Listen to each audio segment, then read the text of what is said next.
और दोस्तों स्वागत है आप सभी का। बात करेंगे आज बड़ी खबरों में चौरी चौरा शताब्दी समारोह की शुरुआत। पीएम मोदी बोले किसानों को सशक्त बनाने की कर रहे हैं कोशिश। वहीं अगली बड़ी खबर में बात करेंगे ट्रैक्टर परेड में हिंसा। हाई कोर्ट ने कहा सरकार के पास जादू की छड़ी नहीं है, याचिका वापस लो नहीं तो जुर्माना ठोक देंगे। वहीं अगली बड़ी खबर में बात करेंगे लाल किले हिंसा और शाहीन बाग प्रदर्शन के बीच मिला कनेक्शन, धर्मेंद्र सिंह हरमन गिरफ्तार। वहीं अगली बड़ी खबर में हम आपको बताएंगे रामपुर जाते वक्त प्रियंका गांधी खुद करने लगी अपनी कार का शीशा साफ देखकर अधिकारियों ने लगा दी दौड़। वहीं अगली बड़ी खबर में बताएंगे हम आपको हिंद महासागर के देशों के हथियार आपूर्ति के लिए भारत है तैयार, राजनाथ सिंह का आया है बयान। वहीं अगली बड़ी खबर में बात करेंगे गाजीपुर बॉर्डर से किलो को हटाने पर बोली दिल्ली पुलिस इन्हें निकाला नहीं जा रहा है बल्कि जगह बदली जा रही है। वहीं अगली बड़ी खबर में बताएंगे हम आपको आम आदमी को लगा महंगाई का झटका, बढ़ गई घरेलू एलपीजी सिलेंडर की कीमत। बताएंगे हम आपको कि कितनी कीमत घटी है और कितनी कीमत बढ़ी है। तो दोस्तों अभी तक आपने हमारी वीडियो को लाइक नहीं किया है तो प्लीज़ लाइक कर लीजिए और चैनल को सब्सक्राइब करके बेल आइकन जरूर दबा लीजिएगा। तो चलिए शुरू करते हैं पहली बड़ी खबर को।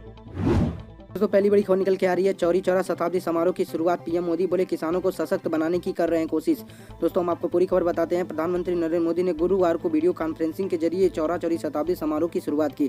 उन्होंने इस मौके पर डाक टिकट भी जारी किया। इस कार्यक्रम में मुख्यमंत्री योगी आदित्यनाथ और राज्यपाल आनंदीबेन पटेल भी मौजूद रहे। कार्यक्रम को संबोधित करते हुए प्रधानमंत्री मोदी ने कहा कि देश को कभी चौरा चौरी की घटना नहीं भूलनी चाहिए। अमर बलिदानियों ने देश के लिए अपनी जान दी है। उन्होंने कहा कि चौरी चौरा में जो हुआ वो सिर्फ एक थाने में आग लगाने की घटना नहीं, इससे एक बड़ा संदेश अंग्रेजी हुकूमत को दिया गया।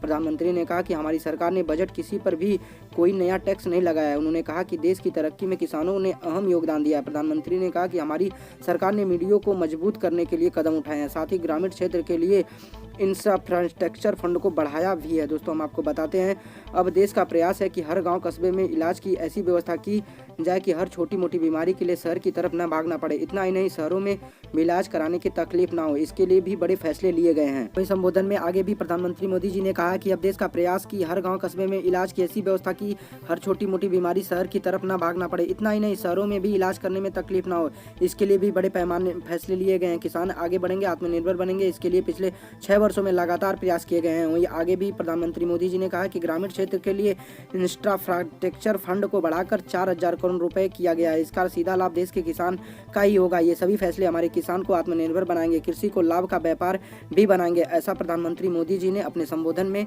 कहा है। दोस्तों वहीं अगली बड़ी खबर निकल के आ रही है ट्रैक्टर परेड में हिंसा। हाईकोर्ट ने कहा सरकार के पास जादू की छड़ी नहीं, याचिका वापस लो नहीं तो जुर्माना ठोक देंगे। दोस्तों हम आपको पूरी खबर बताते हैं। दिल्ली हाईकोर्ट ने गणतंत्र दिवस पर किसानों की ट्रैक्टर परेड के दौरान हुई हिंसा और सुरक्षा में कथित चूक की जांच की मांग करने वाली याचिका पर सुनवाई से गुरुवार को इनकार कर दिया है। मुख्य न्यायाधीश DN पटेल और न्यायमूर्ति ज्योति सिंह की पीठ ने याचिकाकर्ता से पूछा कि आप याचिका वापस लेंगे या वह जुर्माना लगाकर इसे खारिज करें। दोस्तों हम आपको बताते हैं अदालत ने याचिकाकर्ता एवं वकील विवेक नारायण शर्मा से पूछा कि क्या उन्होंने 26 जनवरी की घटना को ठीक बाद ही याचिका लिखना शुरू कर दी थी, क्योंकि इसे 29 जनवरी को दायर किया गया था। दोस्तों हम आपको बताते हैं कि पीठ के वकील से पूछा आपने 26 जनवरी दोपहर को ही याचिका लिखनी शुरू कर दी थी, क्या आपको पता है कि दंड प्रतिक्रिया संहिता के तहत जांच करने के लिए कितना समय दिया गया है? आप एक वकील ने बताया जांच के लिए कितना समय दिया गया है? उसने कहा आप चाहते हैं कि घटना के 2 दिन के भीतर ही जाँच पूरी हो जाए। क्या सरकार के पास कोई जादू की छड़ी है जिसे घुमाते ही सब कुछ हो जाएगा?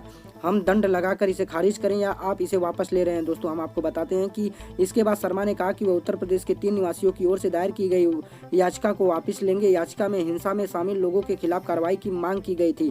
दोस्तों मांग करने के बाद से हम आपको बताते हैं वो आगे भी कहे कि पीठ ने कहा कि अनुमति दी जाती है, याचिका अब खारिज हो गई है क्योंकि इसे वापस वकील ने ले लिया है।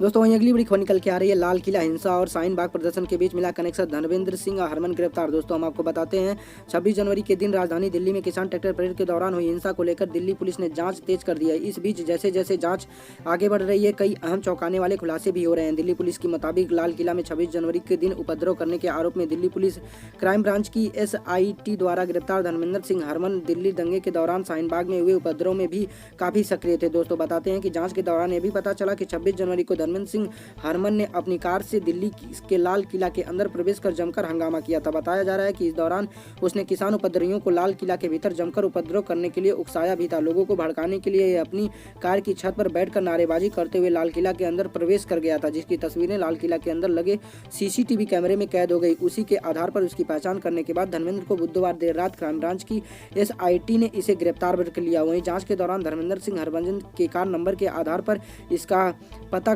खंगाला गया है तो पता चला कि ये दिल्ली के अर्जुन नगर इलाके पर रहने वाला है। दिल्ली पुलिस क्राइम ब्रांच की टीम ने जब गिरफ्तार के तरसी को पता चला कि यह शाहीन बाग में हुए विरोध प्रदर्शन के वक्त भी काफी सक्रिय था। बुधवार को इसे हिरासत में लेकर काफी देर तक पूछताछ करने के बाद इसे गिरफ्तार कर लिया गया। क्राइम ब्रांच के मुताबिक 26 जनवरी को हिंसा के मामले में यह दूसरी महत्वपूर्ण गिरफ्तारी है। इससे पूछताछ के आधार पर जल्द ही कुछ और आरोपियों को गिरफ्तार कर दिया जाएगा।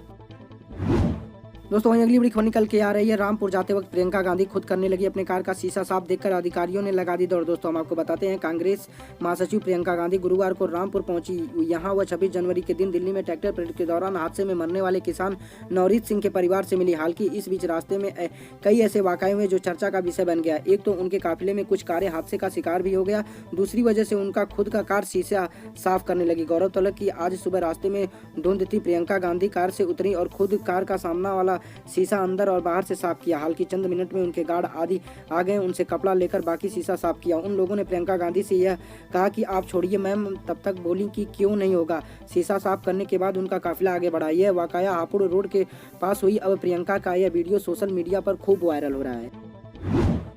दोस्तों वहीं अगली बड़ी खबर निकल के आ रही है। हिंद महासागर के क्षेत्रों को देश हथियार प्रणाली की आपूर्ति करने के लिए भारत तैयार, रक्षा मंत्री ने यह बयान दिया है। दोस्तों हम आपको बताते हैं, बेंगलुरु रक्षा मंत्री ने कहा कि हिंद महासागर के क्षेत्र में देशों को भारत मिसाइल एवं इलेक्ट्रॉनिक युद्ध प्रणाली समेत विभिन्न हथियार प्रणाली की आपूर्ति करने के लिए तैयार है। IOR देशों के रक्षा मंत्री के सम्मेलन में संबोधित करते हुए सिंह ने कहा कि अंतर्राष्ट्रीय योजना इंडियन एरो 2021 समारोह के इतर IAEO देशों का कनेक्वेल आयोजित करना भारत द्वारा साझा विकास और स्थिरता की दृष्टि तथा उसके साथ ही रचनात्मक संबंधों को महत्व दिए जाने को दर्शाता है। दोस्तों बताते हैं, रक्षा मंत्री ने कहा कि हमारी कोशिश हिंद महासागर में संसाधनों एवं प्रयासों का समन्वय करना है, जिसके भाग लेने वाले देश के बीच रक्षा उद्योग या अन्य औद्योगिक सहयोग शामिल है। उन्होंने कहा कि IOR के बहुत से देश वैश्विक स्तर पर प्रतिवर्ती बन रहे हैं, नई प्रौद्योगिकी का विकास कर रहे हैं, जिसमें रक्षा शिपयार्ड के लिए डिजाइन और जहाज निर्माण शामिल है, जिन्हें क्षेत्रीय सहयोग के प्रयासों के माध्यम से संयुक्त रूप से तैयार किया जा सकता है। उन्होंने कहा कि भारतीय एयर स्पेस एवं रक्षा उद्योग विदेश कंपनियों के लिए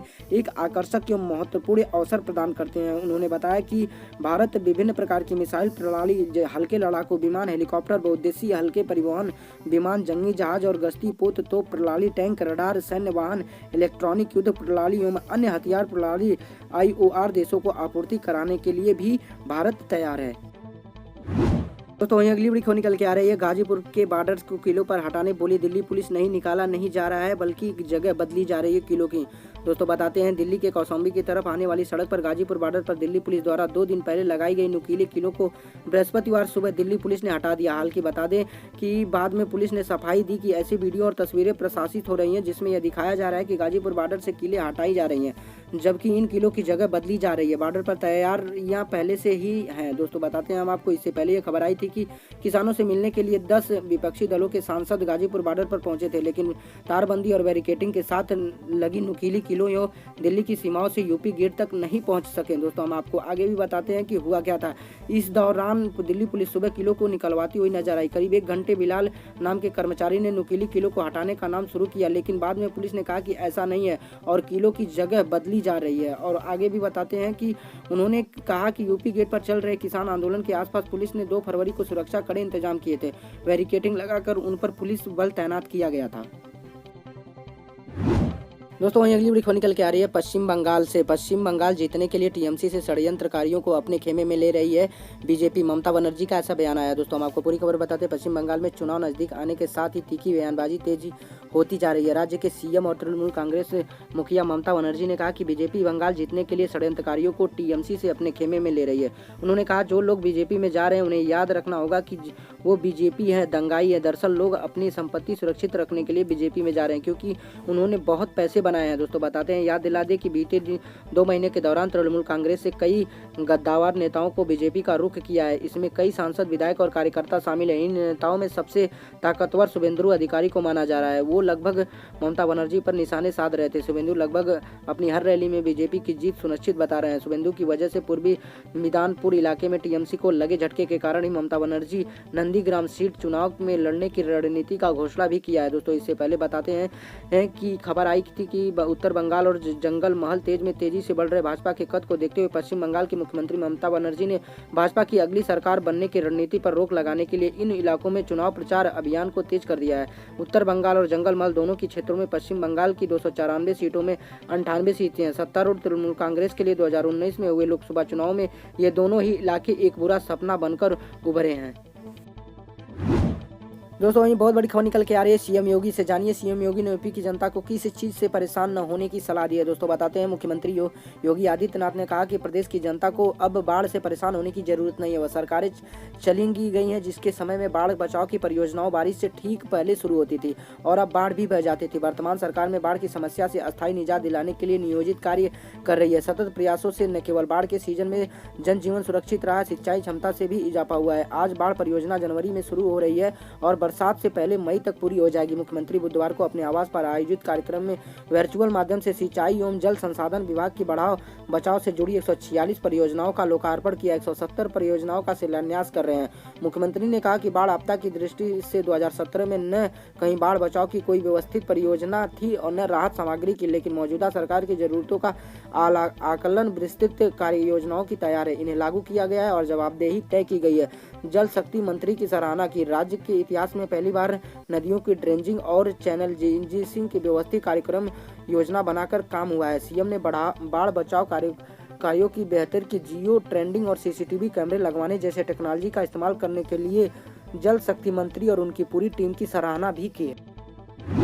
बहुत बड़ी खबर निकल के आ रही है। अमिताभ बच्चन ने किया घुमा फिरा कर ट्वीट। लोग बोले सीधे बता दो किस साइड हो। दोस्तों हम आपको बताते हैं, केंद्र सरकार के विवादित कृषि कानूनों के खिलाफ किसान 2 महीने से ज्यादा समय से आंदोलन कर रहे हैं। हाल ही में रियाना, मियां खलीफा, मीना हरीश और ग्रेंडा थनवर ने जैसे इंटरनेशनल सेलिब्रिटीज के किसान आंदोलन के सपोर्ट में ट्वीट किए जाने के बाद एक बार फिर यह आंदोलन चर्चा में आ गया है। इसके बाद अक्षय कुमार, सुनील शेट्टी, अजय देवगन, कंगना रनौत, लता मंगेशकर, सचिन तेंदुलकर जैसे लोगों ने सरकार के सपोर्ट में ट्वीट किए और इसे भारत का आंतरिक मामला बताया। दोस्तों हम आपको बताते हैं, हाल की इतने सारे बॉलीवुड सेलिब्रिटीज के ट्वीट करने के बाद भी अभी तक अमिताभ बच्चन ने कोई ट्वीट नहीं किया, बल्कि उन्होंने घुमा फिरा कर एक ट्वीट किया है, जिसके कारण लोग उन्हें सोशल मीडिया पर ट्रोल कर रहे हैं और पूछ रहे हैं आखिर वह किसके सपोर्ट कर रहे हैं, किसानों को या सरकार को। अमिताभ बच्चन ने ट्वीट में लिखा, तर्क का जवाब तो तर्क में दिया जा सकता है, पर विश्वास का जवाब तर्क के पास नहीं होता है। दोस्तों बताते हैं, इस पर लोग अमिताभ बच्चन से सीधे शब्दों में ट्वीट किए जाने की मांग कर रहे हैं। हालांकि कुछ का ऐसा भी मानना है कि अमिताभ बच्चन दबे शब्दों में सरकार का सपोर्ट कर रहे हैं और नीचे दिखे लोगों के ऐसे रिएक्शन भी